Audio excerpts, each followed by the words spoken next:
ब्रह्ममुरारिसुरार्चितलिङ्गं निर्मलभासितशोभितलिङ्गं जन्मज दुःखविनाशकलिङ्गं तत्प्रणमामि सदा शिवलिङ्गम्।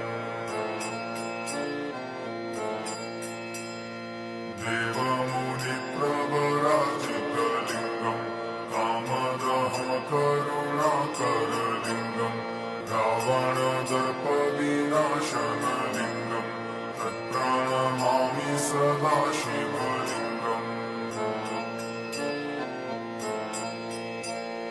सर्वसुगन्धिसुलेपितलिङ्गं बुद्धिविवर्धनकारणलिङ्गं सिद्धसुरासुरवन्दितलिङ्गं तत्प्रणमामि सदा शिवलिङ्गम्। कनकमहामणिभूषितलिङ्गं फणिपतिवेष्टितशोभितलिङ्गं दक्षसूयज्ञविनाशनलिङ्गं तत्प्रणमामि सदा शिवलिङ्गम्।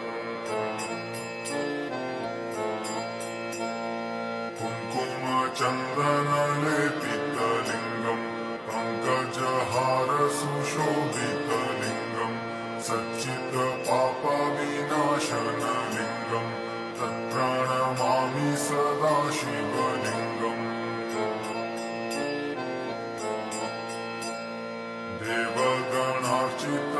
देवगणार्चितसेवितलिङ्गं भावैर्भक्तिभिरेव च लिङ्गं दिनकरकोटिप्रभाकरलिङ्गं तत्प्रणमामि सदा शिवलिङ्गम्।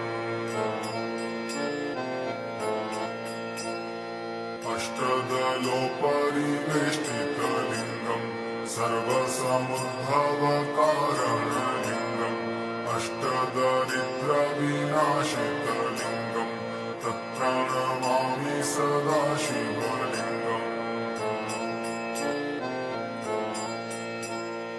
सुरगुरुसुरवरपूजितलिङ्गं सुरवनपुष्पसदार्चितलिङ्गं परात्परमपरमात्मकलिङ्गं तत्प्रणमामि सदा शिवलिङ्गम्। लिङ्गाष्टकमिदं पुण्यं यः पठेत् शिवसन्निधौ शिवलोकमवाप्नोति शिवेन सह